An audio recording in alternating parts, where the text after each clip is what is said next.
Hello, everybody. Welcome to another episode of The Comic Source. I'm your host, Jace. This is another Spawn Daily episode. We're here to talk about issue number 55. Once again, I'm joined by author of the Spawn reading order that we're using, Blake Whitlow. Blake, thanks for joining me. Yeah, it's good to be here. I love it. Yeah, don't forget, everybody, the reading order that we're using is in the show notes. Blake put it together. I decided that we were going to sort of fold in some of the other series and one-shots and whatnot. So I'm not going to go into more detail because, I talk about it almost every episode. So needless to say, we're still going to continue to do the regular series, one issue per episode, but we're also going to fold in some of the other stuff from time to time. So just be aware and definitely go and check out the reading order if you want to know what's coming up, what we're going to talk about, and if you want more of a full Spawn experience in terms of the reading order. So that being said, let's dive into the issue.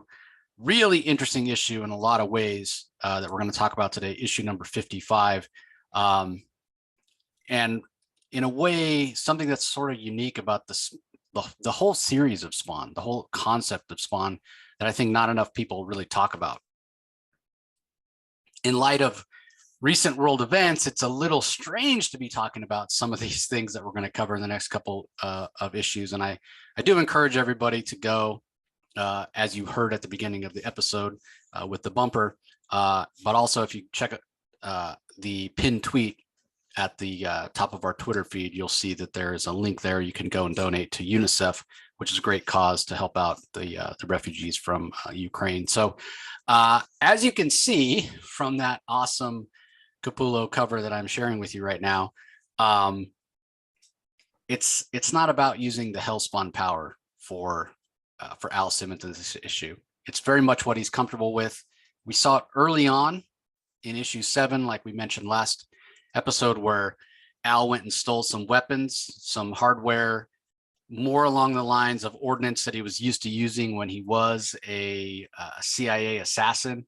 So it does a couple things when you think about it in terms of, hey, why would Al do this when he has all these magical hellspawn powers? Well, it has to do with what he's comfortable with and what he's been used to using, and also the fact that he has a finite amount of that power that he was given by Malbolgia from Hell. And so if he can accomplish it with more conventional weapons, I think that's what he's more comfortable doing. And we'll see that in this issue, and we certainly see it on the cover there. Mm-hmm. You're completely right. He was a lieutenant colonel in the armed forces, and he was part of the CIA. He was a field operative. He ran black ops missions all the time. We've seen time and time again throughout the series flashbacks and panels of him during his missions and things like that. He is very good with the weapons that he's most familiar with. So it would make sense that even in this new state of being, that would still be like what he's best at, what he's most familiar with, what he's most comfortable with. He's still acclimating to this new life, this new environment. He's still getting used to having the suit and having these powers. He's still very much a novice in that. Like, he's getting better where he's at now, but he's still not quite a master of it. So it makes more sense that he would fall back to the things that he's most comfortable with, the thing that he knows that will get the job done the fastest, the most efficiently, instead of banking on these magic powers that he has that he doesn't have quite all control of yet. Yeah, and we've seen when he's used the power, specifically teleporting, it incapacitates him for a little while. And so, yeah, like, why would you not, go with what you know? He's still figuring out the rules and everything, and yep. It's unpredictable. Yep, 100%. So inside the front cover, we see Todd McFarlane's story, Greg Capullo pencils, McFarlane and Danny Miki on inks, Tom Orzechowski, copy editor and letters, Brian Haberlin, Dan Kemp on colors. Quick recap of last time.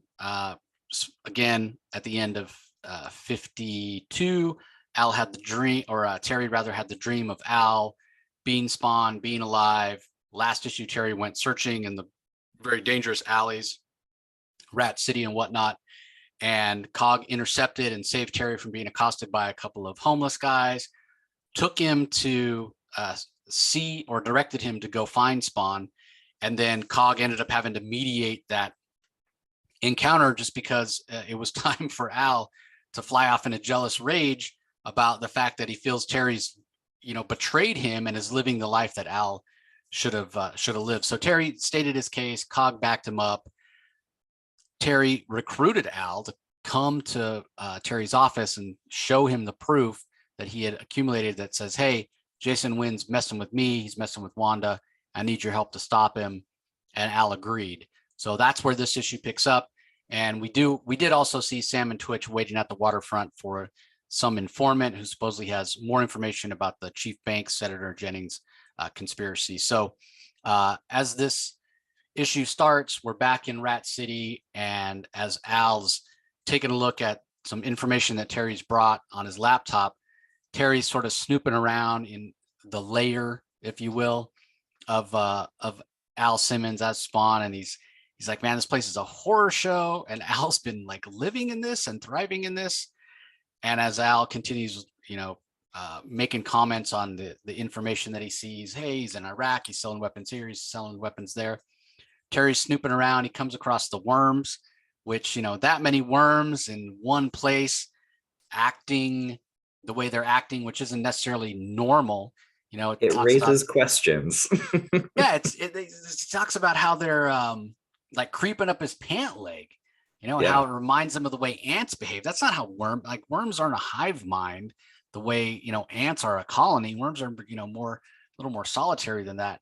And so as they are climbing up his pant leg, he gets creeped out. He kind of shakes them off and follows their trail when they're in this garbage dumpster. And we've seen in the past, this is where dead bodies have gone. The worms go in, they suck up whatever energies left over from the potential for evil that these people had in their living lifetime, and then that energy is what feeds the symbiotic costume that Al wears. So you can imagine when Terry opens this up, there's thousands of these worms in there, and he sees a desiccated hand sticking up out of them. And when Spawn turns around and sees this, he yells at him, "Don't touch him!"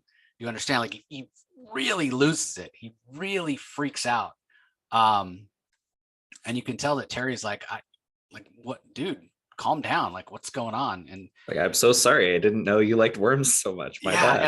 And I feel like, obviously you can understand Terry's confusion.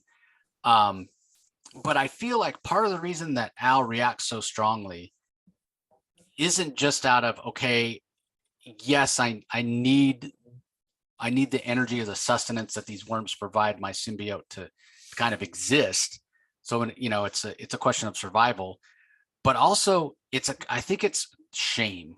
I think that Al feels so much shame for his existence, for who he is and how he has to live. And here's a guy who knew him from before, right? So it's even worse than if it was just some stranger. Because Al, and we talked about it last time, how he is so kind of macho and doesn't like to show emotion, doesn't like to show weakness. So, he's very proud. And for him to have to rely on something as disgusting as worms, I think there's some shame there. And I think that kind of colors, at least, maybe I'm reading into it. Maybe McFarlane didn't think that, but that's the impression I get, that there's a level of, yeah, I don't want you to have to know about all this gross stuff. And even says to Terry, I said I'd work with you, and it's not going to be easy. There's going to be some awkwardness. So let's just focus on Winn and bringing him to justice. But he immediately tries to change the subject. Yeah, I really like the way that you read that, because when I read it the first time years ago, I don't think that it came across that way to me. But I love going through this series again now and being like, oh yeah, you're completely right. Like there absolutely is going to be a level of shame, because he's so proud, because he had, like these certain ideas of who he was supposed to be, and now all of that's gone. So he's got to try and hold on to like what things, what values he thought that were most important. And that's probably one of the reasons why he's so macho and everything. And there's absolutely going to be like a level of shame. I need these worms to draw power from in order to sustain myself. That's kind of weird. And I don't think he wants to be judged. Yeah, and then it continues with, I mean, even though Al does try to change the subject, hey, let's focus on Winn. I think a lot of the questions that Terry's asking here are questions that Al knows that he needs answers to, but he's put them on the back burner. He's either asked them, and when he's started to search them out, he doesn't like what he'll find, so he turns a blind eye to them, because he does know, Cagliostro has admitted that, hey, I'm a spawn just like you, but Al hasn't pursued it, at least not that we've seen, because Terry asked, hey, who is this Cagliostro guy? He knew things about me that nobody should know. And Spawn's like, well, I don't know who he is. He just knows things, and that's just the way it is. So drinks and he knows things. Yeah. Cagliostro, he knows things, and he just does. So let's not worry about that. Let's find my weapons. They're buried around here some way. And Terry's like, well, you don't, like, again, don't you want to know the answers? Don't you want to understand? Like, because I do. You're taller, you're bigger, you have power from who knows where. You were dead for 5 years, now you're back. You disappeared, you fake your own death. Like, he wants answers. And again, Al doesn't want to give it to him. He screams at him. He's like, I'm dead. Do you not get it? Hell's not playing games, Terry. Like, I'm in a bad place. My this is not even my body. My body's buried. You guys buried it, right? So don't tell me how you're suffering and Wanda's suffering, whatever. Like, I get it, but I'm dead. And so again, you can see both sides. You can see why Al wouldn't have a lot of patience for Terry's questions. You could see why he's avoiding asking the questions himself.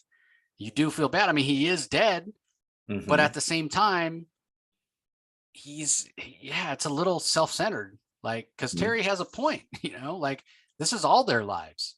Al owes those answers to Terry and Wanda. He, especially after everything that he's put them through by stealing those weapons and putting Terry and Wanda in this dangerous situation, you think that Al would be like, okay, after everything that I inadvertently caused to, hurt your guys's lives, you deserve to ask some questions and get some answers. You think that that's kind of where he would be, but he's still kind of a self-centered dick right now. He's only thinking about himself.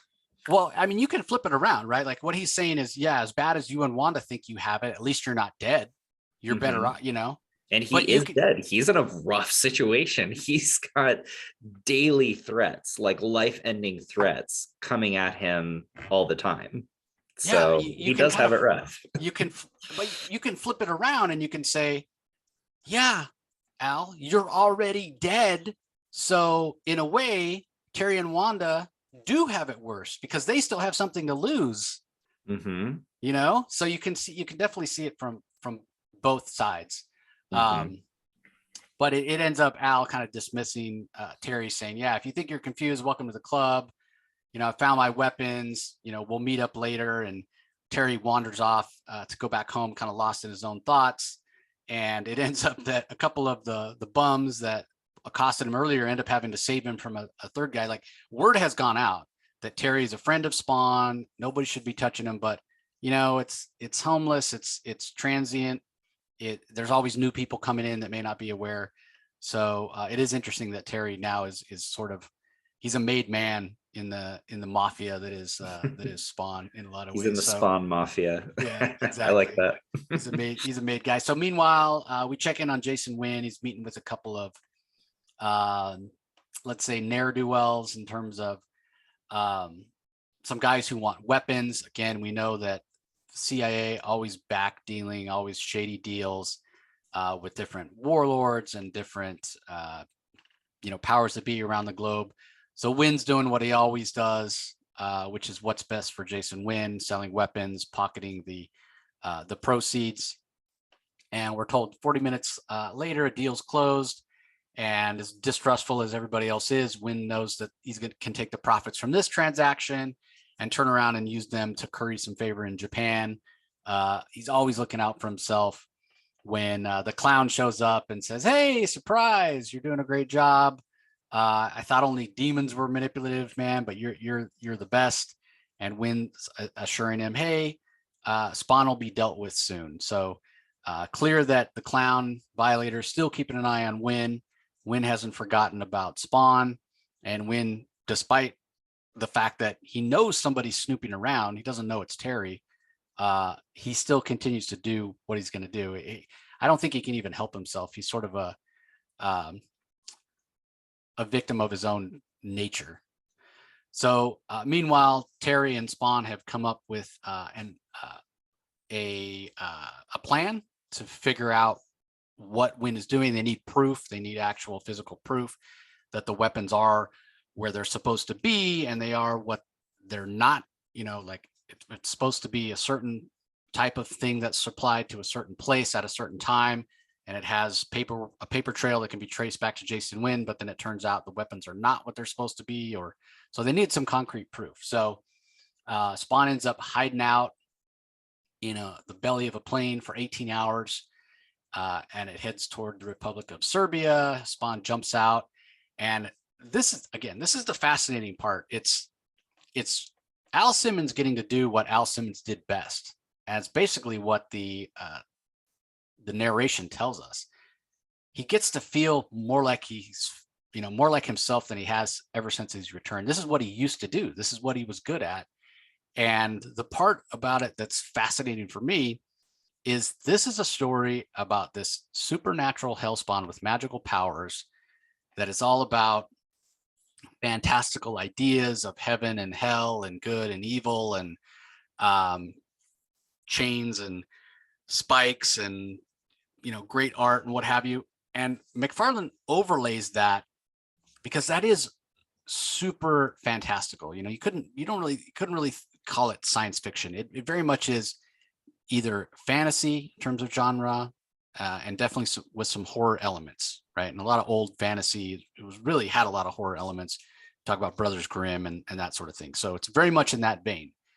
Now overlay that with some of like the most realistic fictional storytelling in terms of like war comics, political intrigue, a lot of weapons and backdealing and military and just all that sort of hyper realistic sense of fiction that we get like in a Tom Clancy novel, right? Like where it's a real world political intrigue, and if things had happened a certain way, it could have gone this way, Hunt for Red October, all that kind of stuff. Like these two genres are so like far apart, and that's what's so interesting to me. I don't think enough people talk about Spawn as something that is a melding of two genres that aren't typically mashed together. And so I want to point that out. And again, in light of when we're recording this and what's going on in the world, it hits a little close to home as well. So I find that to be interesting. But irrespective of that, we do see Al, as I said, doing what he does best, infiltrating this base as Terry is back in his office, kind of running the op side of it for him, giving him information. Yeah, exactly. So again, all the dialogue here, all the exposition is all about how Al just feels like he's doing what he was born for, and he's so effective at it, and he's even more effective now that he has the the powers and the abilities of a hellspawn.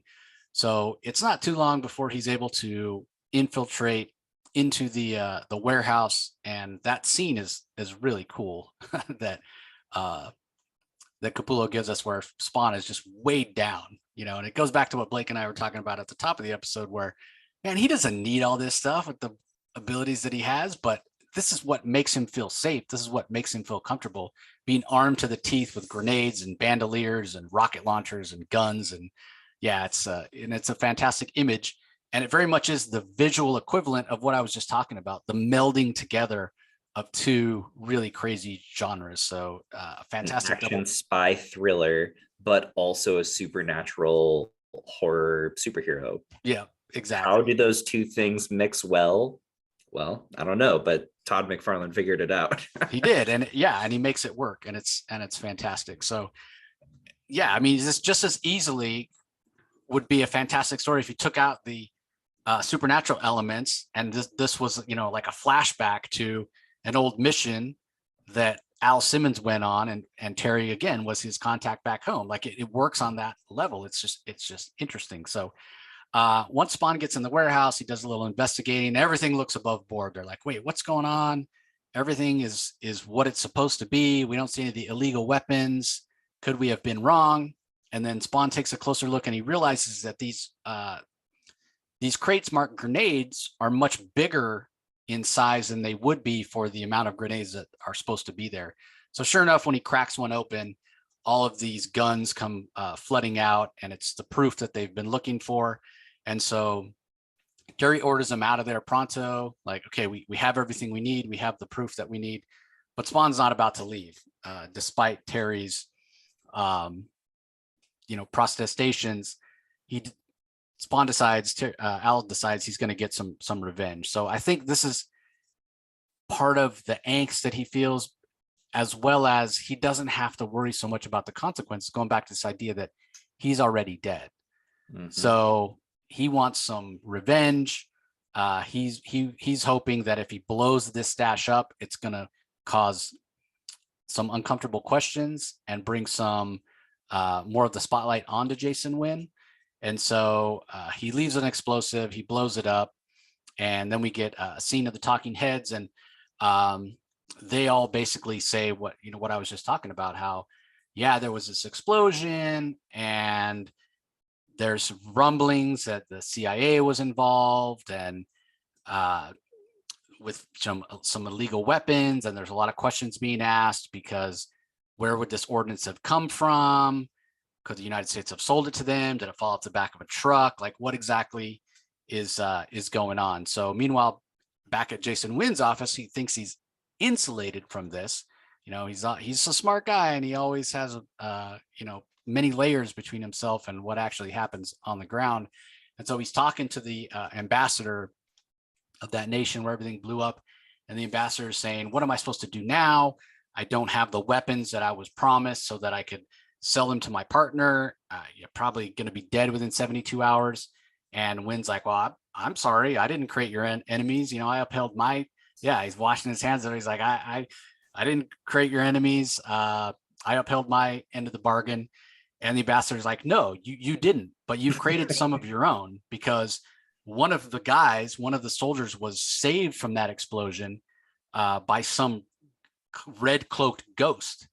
And my man said that all that ghost said repeatedly as he was hauling him to safety was, Jason Winn, Jason Winn, Jason Winn. And my man, right before he died, said it was the devil himself. So whatever this is that you're involved in, Winn, whatever happened because of you.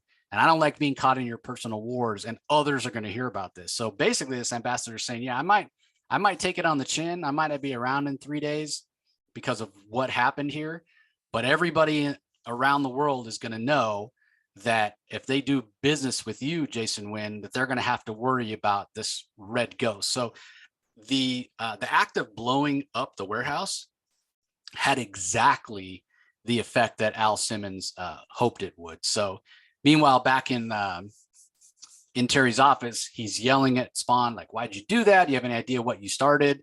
And Spawn says, yeah, hopefully a domino effect that's going to lead right back to the source. And Terry's like, yeah, but you blew up our evidence. What were you thinking? And Al's like, well, don't worry, I kept a few souvenirs. And we see that he grabbed a couple of those guns. But again, how can you prove that they were there in that warehouse? He blew it up. Yeah, I mean, he's not thinking, I think, in a lot of ways. It's a combination of things. I think still, he's very impulsive. Yeah. He's living from moment to moment. And so it was impulsive of him to steal the weapons all the way back in issue number 6 to fight Overt Kill. And that it was very impulsive of him now to blow up all of their evidence on the hope that it would somehow start a domino effect that would push Winn to do something or something. It's a bit of a stretch to say that Spawn planned this all along and he knew exactly how it was gonna pan out. I don't think he's quite the mastermind that he thinks he is right now, but it is yielding a kind of effect, like you were saying.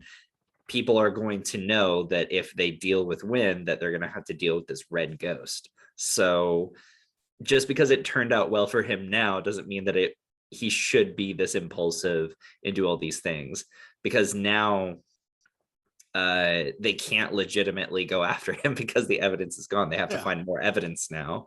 So they have to just bank on the hope that Winn is going to run aground not having any business partners. Yeah, and again, I think it goes back to, I mean, we look at the contrast of the way that Terry Fitzgerald sees it and the way Spawn sees it. What would be interesting is if we did have an example of a similar mission when Al Simmons was still alive, and what would he have done in the same situation? So basically what I'm saying is the fact that he's already dead.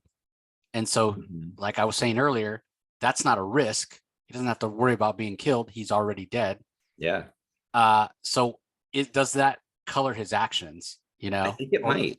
I think it does. Or is it just that he was always impulsive and he always would have done this? So yeah, I mean, Terry is like, I got to try to do things by the book and play within the rules of society and life because I'm still alive. And Spawn's just like, I just want to take out Jason Winn regardless. I think it's a combination of things, like there's a bit of, this is who he was before mixed in there, but it's also, he doesn't care anymore. He just wants to hurt Winn in whatever way possible. And he's not thinking ahead. Yep. The best way to hurt Winn would be to, do what Terry's trying to do, get that evidence, build up a case, bring him down, ruin his empire. Winn is so powerful though, that, I mean, we've seen it before when Sam and Twitch took all the info to the press and all it ended up implicating was Chief Banks. Like, he's so powerful. Could he possibly, end up shifting the blame onto somebody else? So I can see both sides, but we'll have to see how it all plays out. I will say that final image from Todd McFarlane, or from Greg Capullo rather, is awesome. I especially like it almost looks like an old school Western 6-shooter there in his holster. But yeah, like that previous full page spread that we talked about, mixing genres. I mean, this does it super awesome as well. Just seeing Spawn, this creature with spikes and chains and magical powers, just holding all this high-tech weaponry. I mean, it's fantastic. Fantastic image to end it on. Love the moon in the background with the craters and the detail. Really inspired. So I think once again, unlike last issue where we didn't have a lot of outright action, it was more an emotional issue. This one had a ton of action. Yeah. From creepy worms to, blowing up weapons and Spawn fighting some of the soldiers that came across him in the warehouse.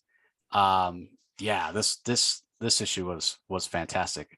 This is one of my favorite issues that we've covered so far throughout the series. So I love that Terry and Spawn are on a team. This whole time, Spawn has been on his own. Yeah, Cog comes in and he gives him some advice and kicks him in the butt, like, hey, get off your ass and do something. But now it feels like there's some partnership. Al isn't on this by himself. He knows that he's got Terry and they can work together on these things, on these problems. So I love that he's starting to make friends instead of enemies. Yeah, but did he blow it all up by, like, literally blow it all up by destroying the evidence? We'll have to wait and see. So, all right. Well, I think that's going to do it. Period. Yeah, exactly. Well, that's going to do it for this episode. Any last thoughts, Blake, as we wind it down? Nah. All right, everybody, that's going to do it for this one. Hope you enjoyed it as always. Join us tomorrow when we talk about the next issue number 56, which is fantastic in its own right. Some really, really, really cool art. So we hope you all join us. We appreciate your support and for you guys listening as always, and we'll talk to you next time. Later.